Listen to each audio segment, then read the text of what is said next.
집합과 명제라고 했는데 그 세 번째 시간입니다. 오늘 할 것은 절대부등식이라는 단어인데요.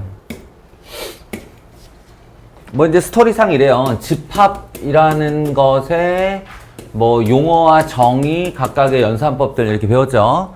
그리고 명제라는 것의 정의와 각종 용어들, 그래서 충분조건, 필요조건으로 마무리되는 한 단원을 배웠습니다. 그러면 그 단원 이름이 집합과 명제니까 여기서 끝나야 되는데 뭐가 하나 부수적으로 더 붙어 있단 말이에요. 요거는 이제 별책부록 혹 같은 겁니다. 수련아 제발 집중 좀 할까? 손가락에 뭐 있어?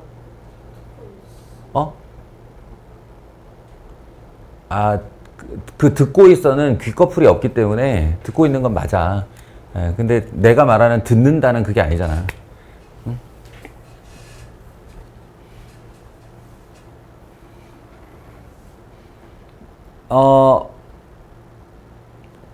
오늘 할 이 절대부등식이라는 단어는 사실은 명제 맨 뒤에 있지 않아도 돼요. 그냥 이 자체로 하나의 독립단원이고 그 일종의 계산상의 도구를 하나 배우는 건데,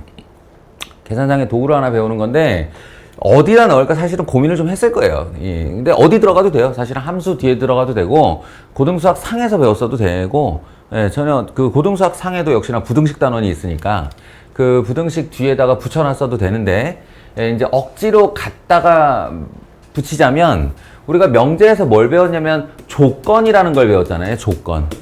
조건을 가지고, 그러니까 조건은 명제가 되기 직전의 상태.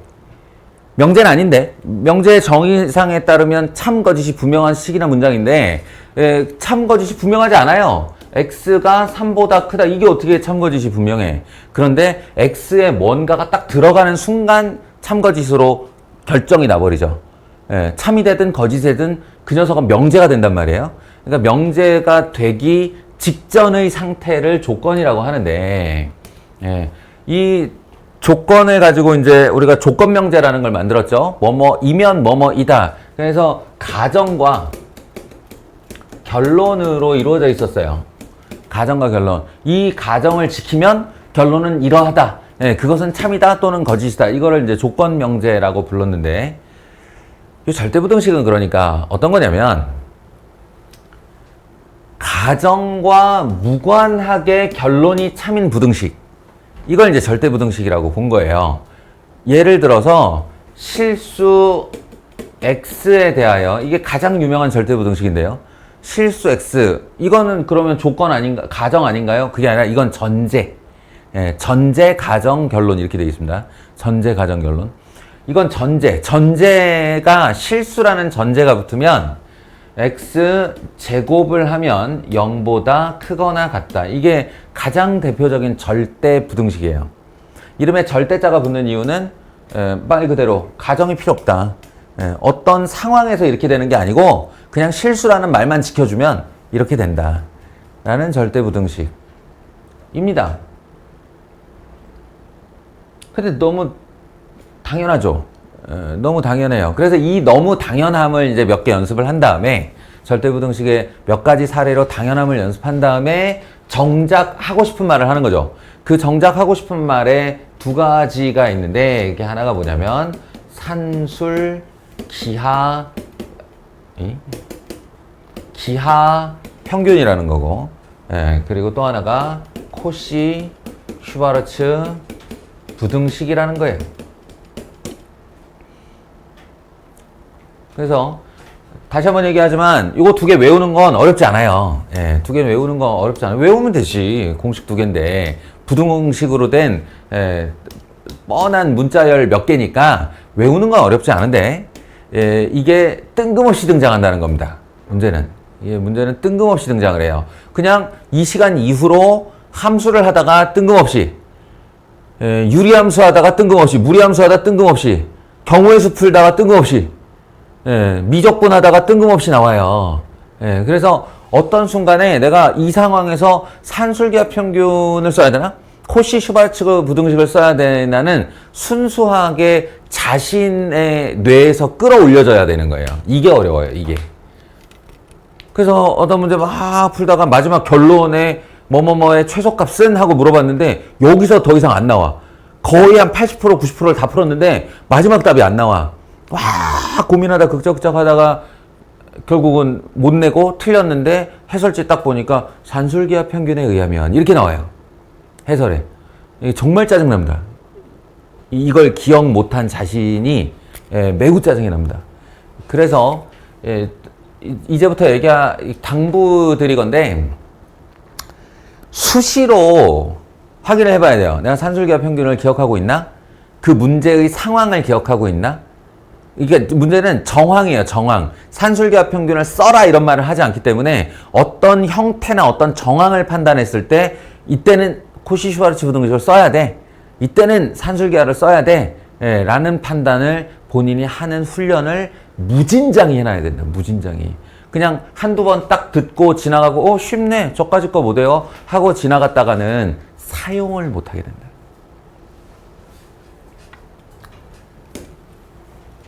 자, 그럼 이제 본격적으로 얘기할게요. 산술, 기하. 교과과정에는 빠졌는데 조화 평균에 대해서 얘기하겠습니다. 굳이 안 할 필요가 없습니다. 조화 평균에 대해서. 말 그대로 평균 가운데 있는 값 얘기를 하는 건데요. 전제는 A가 양수이고 B가 양수이다. 이 전제가 지켜져야 되고요. 양수이고 B가 양수이다. 그 다음에 그 양수 둘을 더하여 반으로 나눈 것을 산술평균이라고 부릅니다. 산술적인 평균이라는 게 계산상의 평균이다 이런 얘기예요. 우리가 흔히 평균으로 알고 있는 게 이거죠. 중점이라고 알고 있는 것도 이거고요. 근데 이거 말고도 둘을 곱해서 이제 뿔마를 왔다 갔다 하는 이렇게 교류전압이나 곡선 같은 경우 평균을 어디로 잡느냐 뭐 이런 문제인데 이거를 이제 기하학적 그러니까 그림상에서 봤을 때 뭐 이런 거예요. 그림상에서 봤을 때 이런 값들의 높이들이 다 더해졌을 때 이거 평균 높이는 얼마일까 이런 거예요. 그러면 이제 복잡한 얘기를 너무 단순하게 하려다가 그랬는데 어쨌든 두 대상이다 하면 곱해서 루트 값을 씌우면 이게 이제 기하적 평균입니다. 기하 평균. 이 둘 사이에 언제나 이런 관계가 성립한다는 거예요. 언제나. 절대로 기하 평균은 산술 평균보다 커질 수 없다. 근데 우리가 이걸 실사용할 때는 이쪽에서 수적 결론이 많이 나오기 때문에 결과적인 숫자가 이쪽에서 많이 나오기 때문에 이 2를 이쪽으로 보내서 이렇게 외우기도 합니다. A 더하기 B는 2루트 AB다. 그러면 잘 생각해 보세요. 양수들을 더한 것은 양수들을 곱하여 루트를 씌운 것의 2배보다 언제나 크거나 같다 그러면 마치 이렇게 문장에서는 두 개가 대등해 보이잖아. 크거나와 같다가 대등해 보이죠. 그냥 두 개의 문자니까 크거나 같다 이렇게 되니까. 근데 그게 아니고 크다가 99.9999999% 크다가 그리고 같다는 딱 한순간 특별 조건을 만족했을 때 라는 거예요. 문제는 대부분 같다에서 나오죠. 그러니까 문제의 답은 주로 같다에서 냅니다. 크거나 같다 할 때 이 같다는 딱 한순간 언제 A와 B가 같을 때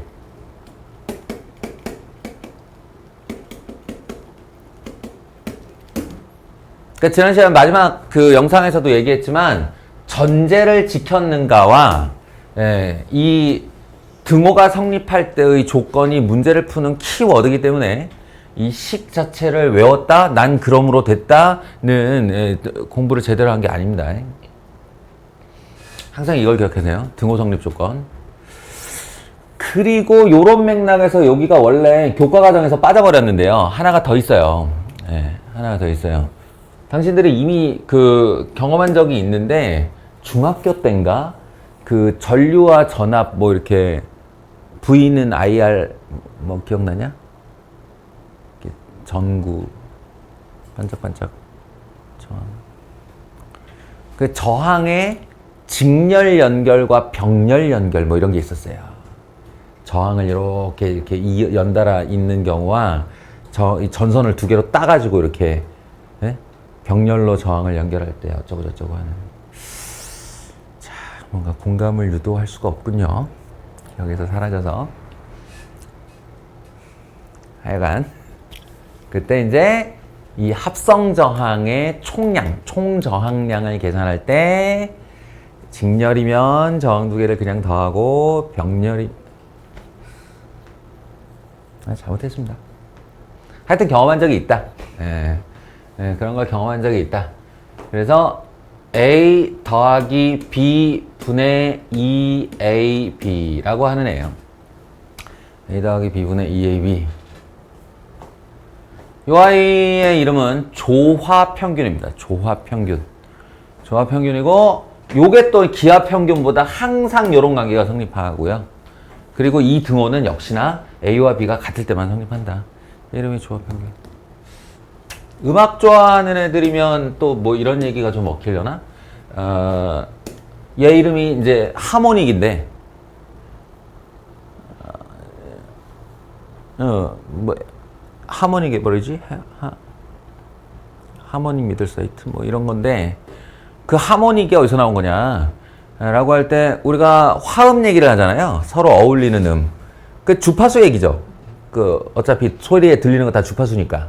그러니까 도의 주파수와 미의 주파수와 솔의 주파수가 서로 공명을 이루면서 잘 어우러진다. 도, 미, 솔. 그래서 뭐 1도화음이라고도 하고 이제 으뜸화음이라고도 하고 하잖아요. 요거 어떻게 찾았을까라는 거야. 요거 어떻게 찾았을까? 옛날 사람들이 어차피 악기의 시작은 활이었잖아요. 예, 이게 활의 튕김 소리 때문에 이제 하프가 나오고 하프 나오니까 이거 뭐 딴 것도 튕겨볼까 뭐 이러다 뭐 이제 쭉쭉쭉쭉 가서 요즘에 악기가 된 건데 도미솔 요거 어떻게 찾았을까라는 거예요. 미가 도와 솔의 조화평균입니다. 그래서 이제 옛날에는 두께가 아니고 줄 길이로 차이를 냈다고 할 때 하프가 있으면 뭐 도가 있고 솔이 있을 거 아니에요. 도의 하프줄 길이와 솔의 하프줄 길이를 역수를 만들어요. 역수를. 그러니까 이 길이가 A고 이 길이가 B다 라고 하면 요 녀석의 그 도미솔의 미의 하프줄이 어떻게 되느냐 하면 A분의 1 더하기 B분의 1 나누기 반 산술평균을 한 거죠. 역수를 만들어서 산술평균을 한 거예요. 예, 그것이 이 C라는 줄길이 분의 1이다 이렇게요. 줄길이의 역수다. 그러면 이거를 이제 연산을 해서 맞추면 2AB 분의 A 더하기 B가 되죠. 는 C분의 1이 되죠. 그래서 이 C가 얼마야? 라고 해서 뒤집으면 저 I가 되는 거예요. 한마디로 역수의 평균이다. 네, 역수의 평균이다. 이런 얘기입니다. 줄길이로 괜히 그냥 얘기했는데 사실은 주파수 이야기예요.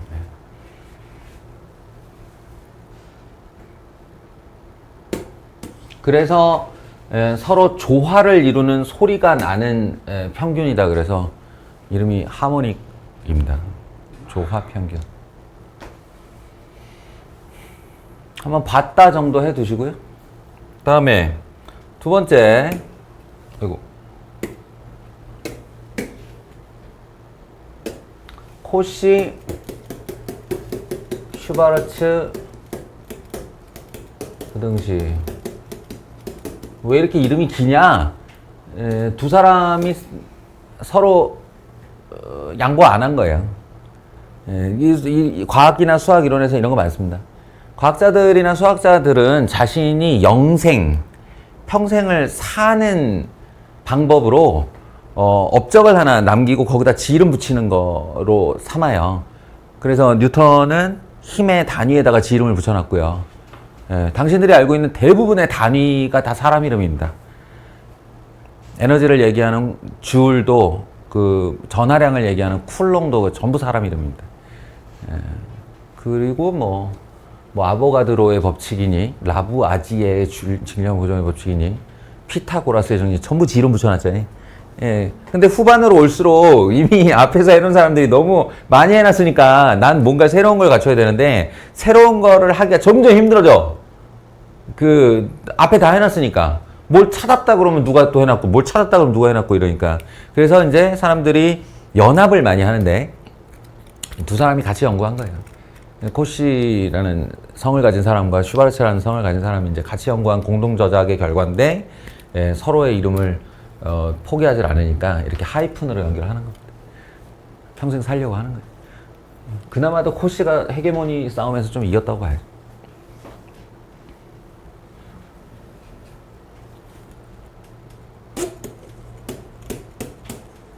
이런 잡스런 얘기를 하는 이유는 내 잡학다식을 자랑하려는 게 아니라 이렇게 꼭 수업과 쓸데없는 얘기를 해두면 그거랑 연결시켜서 기억이 좀 더 잘 되더라고. 네, 그래서 하는 거예요.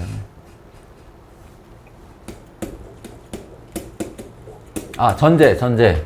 A, B, X, Y는 실수입니다. 실수. 얘는 양수가 아니고 실수일 때 A제곱 더하기 B제곱과 X제곱 더하기 Y제곱. 예, 문자의 종류와 모양은 상관없어요. 이걸 Z로 하면 안 되나요? 당연히 되죠. 왜 안 돼요? 예, 원래 다 숫자로 하는 건데. 예, 실수면 다 됩니다. 예, 그냥 A, B와 X, Y가 대표 문자로 나왔을 뿐이에요. 얘네가 항상 더 크거나 같다. 항상 더 크거나 같다. 뭐보다? A, X. 여기서 하나씩 다운놈의 곱과 예, 그 다음 조합에서 다운놈의 곱의 합의 전체 제곱보다 이렇게요. 단 이번에도 등호성립 조건이 있겠죠?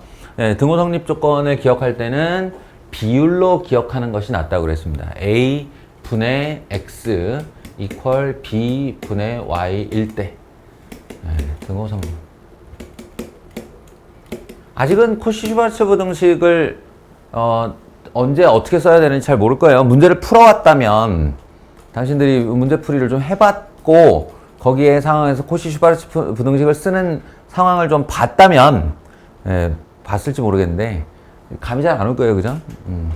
근데 요런 거 한번 생각을 해보세요. X제곱 더하기 Y제곱 하고 이게 어떤 상수값을 갖는다면 그 대상은 기하학적으로 원이죠. 괜찮아요? 원이죠. 그리고 AX 더하기 BY에서 AB는 실수인데 XY는 변수로 그걸 살렸다면 여기서 AB는 실수인데 XY는 변수로 살려 AB는 실수인데 XY는 변수로 살려 그렇게 되면 여기가 는 어떤 값일 때 그 기하학적인 형태는 직선이 됩니다. 그래서 너희의 기말고사 영역에 대부분 다 들어가 있는 얼씨구 그치 너는 원을 치긴 쳤어. 근데 너희들 기말고사 범위에 대부분 포함되어 있는 원의 방정식이요. 원의 방정식에서 접선 방정식 구할 때나 접선의 y절편 구할 때 코시-슈바르츠 부등식을 쓰면 조금 빠르게 구해지는 것들이 있습니다. 일종의 요령이죠. 뒷단원을 미리 한 사람들의. 그렇습니다. 코시-슈바르츠 부등식 여기까지 얘기하죠. 지루한 모양인데 자 문제 풀면서 어떤 상황들을 좀 보도록 하겠습니다. 여기서 다음이 성립함을 증명하는 꼭 좀들 해보세요.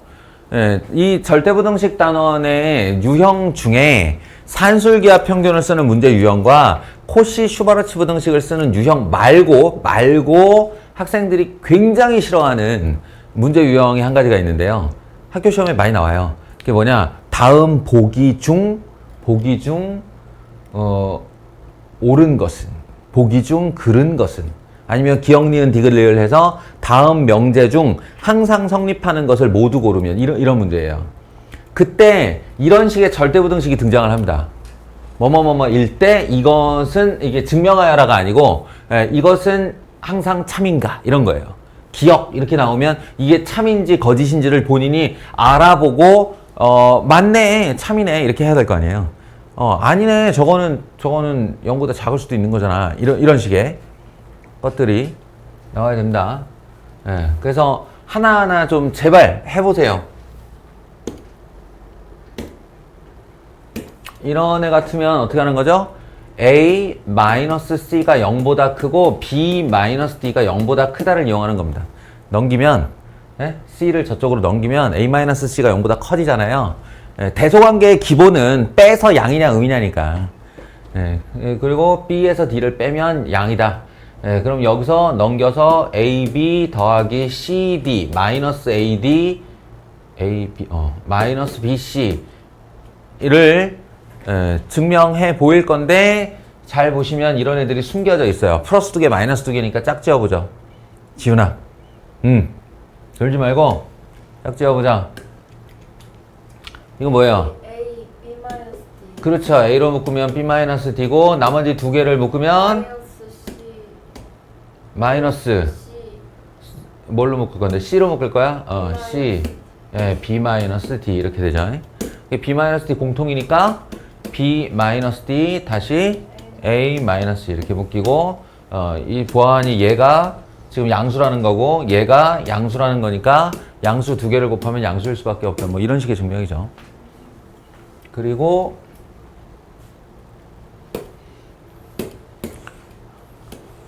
그 아래 거 이거는 보자마자 알아야죠. 그죠? 고등수학 상에서 정말 입에 단내나게 풀었던 애잖아요. 아니에요? A제곱 A제곱 더하기 B제곱 더하기 C제곱 마이너스 AB 마이너스 BC 마이너스 CA 다항식의 연산에서 죽자고 했던 애입니다. 2분의 1 앞으로 보내고 A 마이너스 B의 제곱 더하기 B 마이너스 C의 제곱 더하기 C 마이너스 A의 제곱으로 만들어지는 이 변형꼴이 너무도 유명한 이 식이고, 이제 여기서 실수 ABC라고 했기 때문에 실수는 제곱을 했을 경우 항상 0보다 크거나 같다라는 기본 공리가 있습니다. 기본 공리. 무증명 명제예요. 실수의 제곱은 0보다 크거나 같다는. 그래서 0보다 크거나 같다 이렇게. 세 개가 0보다 크거나 같으니 이 아이가 0보다 크거나 같은 것은 당연하다. 그리고 뭐 굳이 하나 딱 붙인다면 단 A 퀄 B 퀄 C일 때 등호 성립 이렇게 될 수 있겠죠.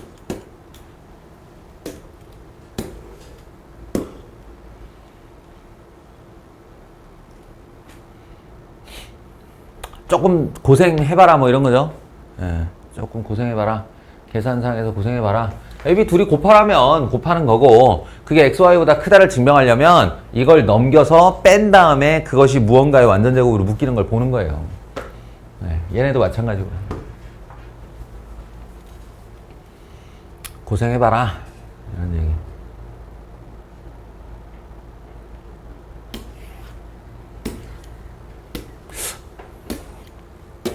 너무 이렇게 단순하게 가면 또 뭘 배웠나 싶으니까 나중에 영상을 되돌려 볼 때를 위해서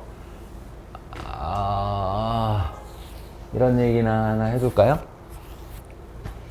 1번 있잖아요. 1번은 사실은 그냥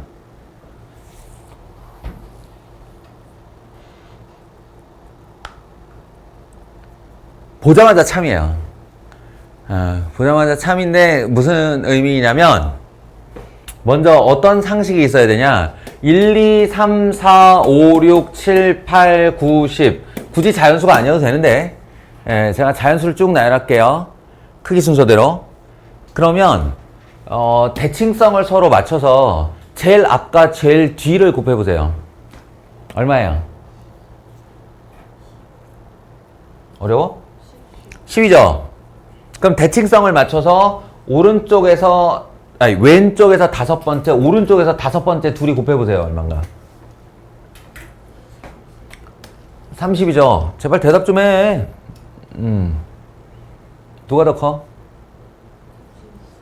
30이 더 커요. 우연일까? 확인해 보세요. 74, 28, 83, 24, 92, 18. 얄짤없죠? 네, 자연계에 존재하는 원리입니다. 그래서 크기순으로 쭉 나열했을 때 서로의 대칭성을 지켜줄 경우 가운데로 모인 애들을 곱할수록 커져요. 아시겠어요? 양수 AB라고 그랬죠, 이거. 양수 AB. 야, 이 식 보면 뭐 생각나는 거 없냐? A 더하기 B 분의 AX 더하기 BY. 누가 제일 먼저 말해볼래? 저런 비슷한 거 어디서 본 적 있어요? 네 분. 빙고! 넌 왜 공부 안 해? 그 머리를 가지고. 해야죠. 바로 이런 거예요. 연상법이죠. A 더하기 B분의 AX 더하기 BY. 저거 X, Y의 B 대 A 내분점인데요?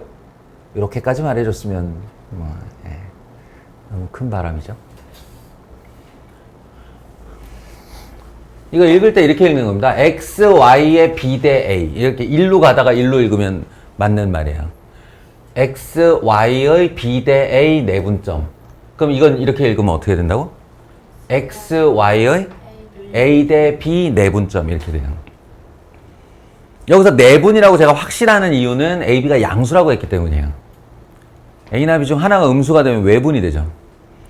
그러니 수직선에서 생각해보면 이건 X, Y가 양 끝을 지키고 있고 물론 X가 이쪽일지 뭐 Y가 이쪽일지 모르겠지만 이렇게 선분 AB가 있고 이 안을 A 대 B로 내분하는 점과 B 대 A로 내분하는 점 A, B에 대한 이야기거든요, 이게. 아시겠어요? 그러니까 수직선상에 4개의 숫자가 주어지는데 그때 X, Y보다 안쪽으로 AB가 와 있단 말이야. 그러니 이거 둘을 곱한 게 언제나 크지. 아시겠어요? 참고. 당신들에게는 아직 무리겠지만 여러 번 이제 듣고 하다 보면은 알게 됩니다. 관심을 계속 지속적으로 갖고 있을 때. 네, 이것도 마찬가지. 성립함을 증명하여라의 방식 중 가장 유명한 아이는 그냥 빼는 거죠. 빼서 양이냐 음이냐를 보는 건데 그냥 딱 빼봐도 뭔지 당최 모르겠는 애가 있어요. 그럴 때는 이제 제곱을 해서 빼본다예요. 제곱을 해서 빼본다. 더하기 B의 제곱 빼기 절대값 A 더하기 B의 제곱 이렇게 해요. 그러면 대소관계가 명확해지는데 왜냐하면 절대값은 제곱을 하면 사라진다고요. 그래서 A 제곱이 되고 B 제곱이 되고 대신 가운데 두 녀석의 곱은 절대값이 사라지지 않습니다. 이렇게 되죠. 이 절대값 AB가 되고요. 이 뒤에 녀석은 이게 통으로 절대값이기 때문에 통으로 제곱을 하면 통으로 절대값이 사라져요. 그러니까 마이너스 A제곱, 마이너스 B제곱, 마이너스 2AB 이렇게 되겠죠. 그러면 뭐만 남게 되냐면 2배한 절대값 AB와 마이너스 AB가 이렇게 남게 되는데요. 자, 지금부터는 상식 생각해보세요. 상식 AB라는 동일한 대상이 있어. 이게 양수일 수도 있고 음수일 수도 있어. 그런데 만약 AB가 양수라고 하면 절대값은 의미가 없죠. 그러니까 벗겨지고 AB-AB니까 얼마가 돼? 0이 되죠. 근데 AB가 음수라고 합시다. 그러면 이 절대값은 작동을 하죠, 이제. 뭐죠? 얘를 AB라는 크기를 그대로 놔둔 채 양수로 만들어요. 양수로 만들어요. 그리고 AB가 음수라고 그랬으니까 요 내부에 지금 마이너스가 달려있는 거란 말이지. 그 애가 앞에 있는 마이너스를 만나요. 그럼 이만큼의 덩어리는 뭐가 돼요? 양수가 되죠. 그럼 얘도 양수고 요만큼도 양수예요. 양수와 양수를 더했으니 0보다 크겠죠. 그러니 이 어떤 경우에도 이 AB가 양수건 음수건 상관없이 이 아이는 0보다 크거나 같게 됩니다. 상식으로 대답하면 돼요. 그러니까 이 다음에 증명 없이 바로 이거 임으로라고 가도 논리상의 무리가 없다는 얘기예요. 아시겠죠?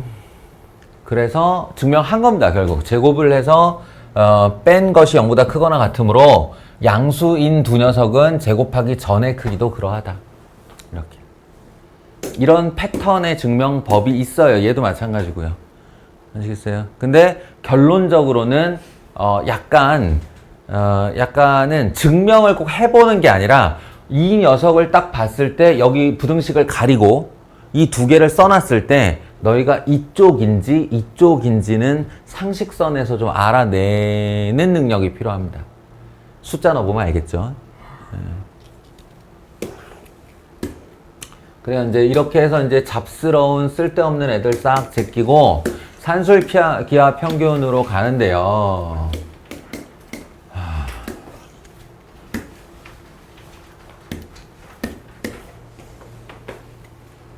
산술기하 평균으로 가는데요.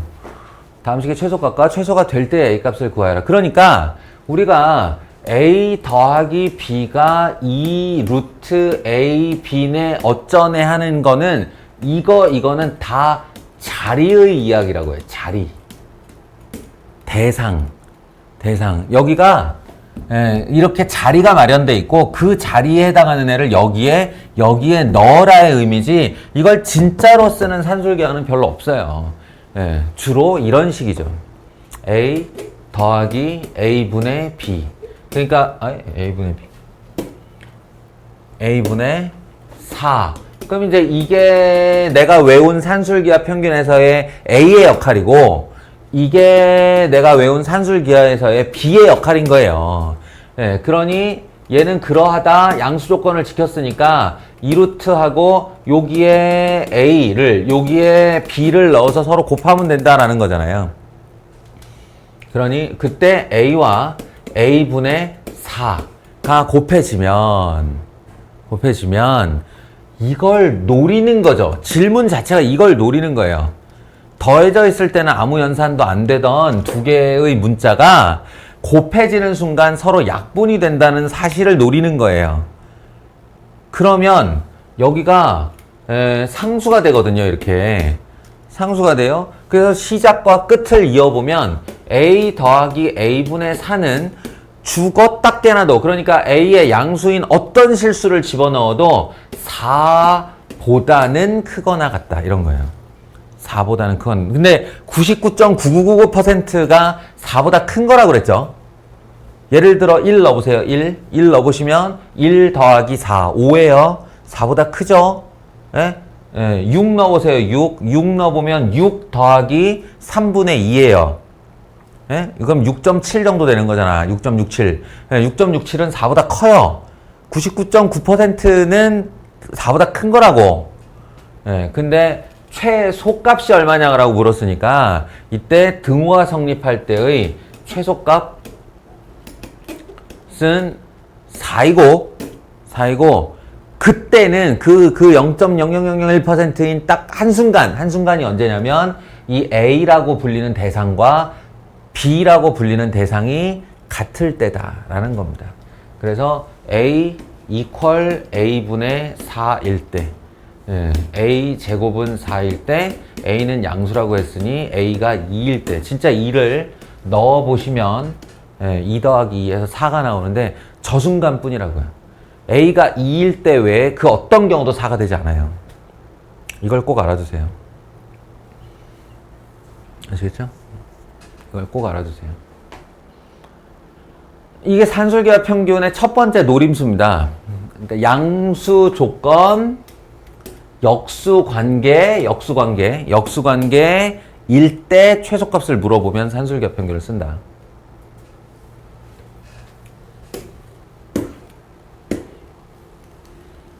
이게 시작부터 나와서 좀 그런데 안 졸렸으면 좋겠다. 이 얘기할 때는 이게 되게 중요한 얘기인데. 자, 예, 어머님, 지환이가 지금 도착했습니다. 영상 촬영 중이니까 요 앞부분 못 들은 거는 집에 와서 다시 들어 확인해. 그리고 소리 크게 틀어놓고 어머님이랑 같이 봐. 자, 이거는 그냥 단순하게 풀어보자면 전개를 하는 거예요. 4a와 a를 이렇게 전개하고 4a와 a분의 1을 전개하면 4가 되고 이렇게 둘이 곱하면 1이 되고 둘이 곱하면 a제곱분의 1이 돼. 그러고 이제 다시 정리를 해보면 4a제곱 더하기 a제곱분의 1 방금 전에 우리가 풀었던 양수이며 역수관계인 두 녀석과 그리고 상수 하나가 이렇게 등장을 한 건데 얘의 최소값이 얼마냐 라고 하면 우리는 요거 둘에 대해서만 생각을 하는 거예요. 요 두 녀석에 대해서만 산술기하 평균을 썼다 라고 하면 2루트 4a 제곱 곱하기 a 제곱 분의 1이 되는 거고 그냥 마치 그 a와 b가 이러할 때 더하기 c는 그냥 등치 변형이잖아. 그런 것처럼 더하기 5는 따라오는 거지 그냥. 상수 너는 5를 더했으니까 나도 5를 더한다 정도인 거죠. 그렇게 되면 얘는 4 더하기 5 해서 이제 최소값이 9다 라는 겁니다. 뭐 그때 a는 얼마인가 라고 하면 4a 제곱과 a 제곱분의 1이 서로 같을 때 정도겠죠. 근데 이게 지금 이제 막 배웠을 때는 선생님이 시키는 대로 이렇게 쭉쭉 하는데 자기가 오랜 시간이 지난 후에 산술기하 평균의 이미지만 머릿속에 남았을 수 있어요. 이미지만. 그때 딱 뭐만 기억나냐면 역수 산술기하 이것만 기억나요. 역수 산술기하. 그러니까 이게 여기서 보면 이 자체로도 역수관계거든. 그 산술기하 평균을 쓰는 거예요. 이렇게. 그러면 4a a분의 1 지우면 이 결과는 4가 되죠. 4. 그 옆에 있는 애도 역수관계거든. a 더하기 a분의 1. 그래서 여기다 산술기하 평균을 써요. a분의 1 이렇게. 그럼 지우고 여긴 1 되니까 얘는 최소값이 2거든요. 다시 모아서 볼게요. 4a 더하기 a분의 1은 4보다 크거나 같고 a 더하기 a분의 1은 2보다 크거나 같다. 이렇게. 그리고는 이쪽이 크고 큰 거니까 작고 작은 거니까 큰 거 2개 곱한 게 작은 거 2개 곱한 거보다 크겠지. 이 논리가 맞을 때가 있거든요. 그래서 이렇게 곱해주면 4a 더하기 a분의 1 a 더하기 a분의 1은 8보다 크거나 같다. 이렇게 답하는 경우가 종종 생겨요. 오히려 시간이 지난 후에 말이에요. 자기가 산술기하 평균이 좀만 익숙해지면 이렇게 풀어버리는 경우가 생기고 또한 이렇게 풀어서 답이 되는 경우도 있습니다. 그게 문제예요. 뭘로 친 거지? 둘 중에 어느 쪽이 답이야? 당연히 처음 풀어준 게 답이겠죠. 니네한테 오답을 먼저 풀어줬겠니? 처음 풀어준 게 답이에요. 이놈의 최소값은 9고요. 9고요. 그때의 a 값은 4분의 1. a는 뭐니? 2분의 1. 2분의 루트 2네. a는 2분의 루트 2일 때 최소값이에요. 이건 뭐가 틀린 거냐? 바로 등호 성립 조건입니다. 등호 성립 조건. 이거를 잘 보세요. 요 녀석이 지금 4라는 최소값이 갖게 되는 건 딱 한순간이라고 그랬어. 딱 한순간. 그 한순간이 언제냐면 4a와 a분의 1이 같을 때죠. 계산을 해보시면 a 제곱은 4분의 1일 때라 양수 a라 치면 a가 2분의 1일 때예요. 그리고 요 아랫줄 녀석 이때 등호가 성립하는 것도 딱 한순간입니다. 언제냐면 a와 a분의 1이 같을 때죠. 그럼 올려서 방정식을 풀어주면 a제곱은 1이 되고요. 양수 a니까 a는 1이 되죠. 그러면 무슨 말이냐면 이 4일 때와 이 2일 때가 곱해져서 8일 때가 최소가 되려면 그 전제 조건이 뭐냐? a가 2분의 1이면서 동시에 1이어야 된다는 얘기예요. 가능해? 불가능하죠. 같은 a인데요. 이해되세요? 뭐 지금 당장은 이해가 안 돼도 몇 번 돌려보십시오. 등호가 성립하는 순간이 최소값이고 그 등호가 성립하는 순간은 딱 한 번뿐이라고 얘와 얘가 같을 때. 근데 그 같을 때의 조건이 서로 다른 a 값을 가진다면 그건 한마디로 못 가질 때라는 얘기죠. 그래서 왼쪽으로 푸는 것이 맞습니다. 이거 초기 문제지만 굉장히 중요한 문제예요. 네. 실제로 어떤 학교에서는 이걸 좀 전처럼 각각 산술기하를 써서 곱해서 답이 되는 경우와 각각 산술기하 평균을 써서 답이 안 되는 경우에 두 개의 풀이를 주고 왜 틀리는가를 설명하시오라는 논술 문항이 나오기도 했어요. 그럼 제가 지금 말한 것처럼 해야 됩니다. 등호의 성립 조건을 언급하면서 말을 해야 된다고요.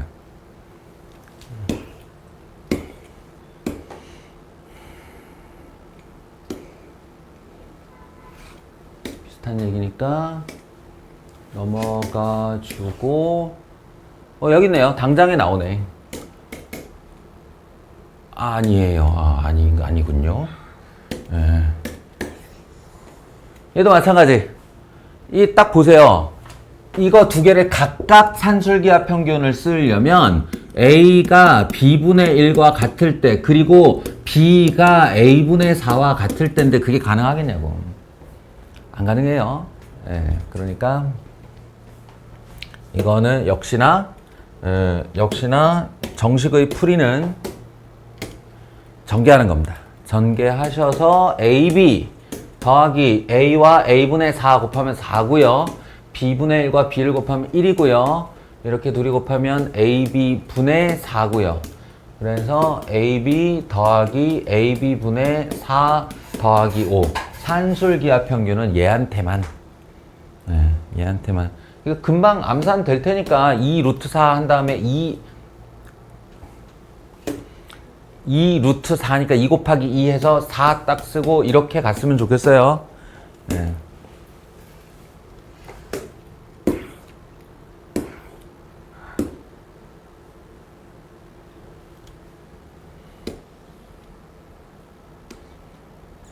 이 개념 넓히기는 이제 역방향 이야기인데 역방향 아닌가? 아닐 수도 있겠구나. 별거 아니에요. 예. 이제 그러면 이게 우리가 이런 문제만 계속 풀다 보면 선입견이 잘못 생길 수 있잖아. 뭐냐면 역수관계에서만 산술기하 평균을 쓰는구나 이렇게. 그건 아니고요. 예, 그건 아니고 엄밀하게 개념적으로 얘기하자면 이런 겁니다. 합이 일정. 여기서 일정이라는 말은 상수란 뜻이에요. 합이 상수일 때 곱의 최대값을 물어보거나 곱이 상수일 때 합의 최소값을 물어보거나 요런 상황이 산술기하 평균의 상황이다 라는 얘기입니다. 그래서 뭐 개념을 넓힐 것도 없고요. 3x 더하기 y는 6이라는데 6을 무시하고 이게 6인 줄 알고 있으면서 6을 무시하고 이 상태에서 양수 조건만 가지고 산술기하 평균을 써봐라 이거죠. 그럼 어떻게 되겠어요? 2배 루트 3x y가 되겠죠. 얘가 a 자리고 얘가 b 자리니까 a, b 곱한 거예요. 그리고 얘가 6이었음을 나중에 이렇게 커밍아웃을 해주면 숫자가 되는데요.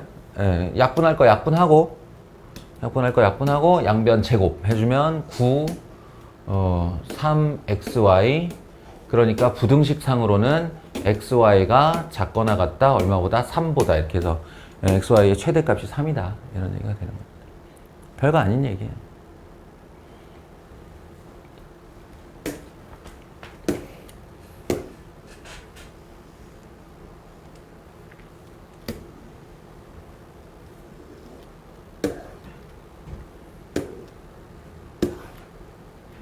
이거는 이제 나중에 유리함수 끝나고 나서의 빌드업인데 지금 얘기할 거는 아닌 것 같고요.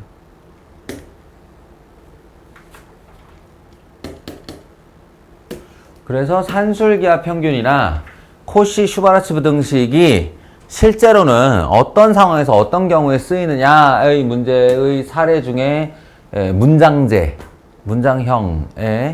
문제를 준 겁니다. 당신들 대부분 아까 보니까 여기서 멈췄던데. 제가 문장제는 잘 안 풀어준다고 그랬어요. 왜냐면 이거 읽고 번역해서 요약한 다음 식으로 만드는 거 거기까지가 실력이에요. 계산이 실력이 아니고. 근데 그거를 선생님이 맨날 대신해주면 좋아요. 그러니까 영어 회화 실력 늘리고 싶은데 옆에다가 통역기 켜놓는 경우지.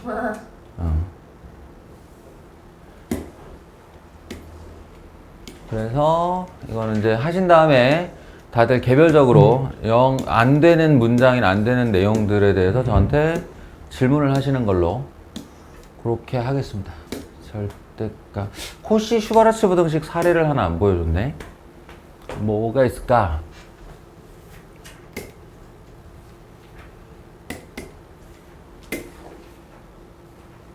얘든가? 아닌데 이것도 다 산술기한데. 어머? 바이블에는 없군요. 아까 저 문장제 중에 혹시 코시 슈바르츠 있었나?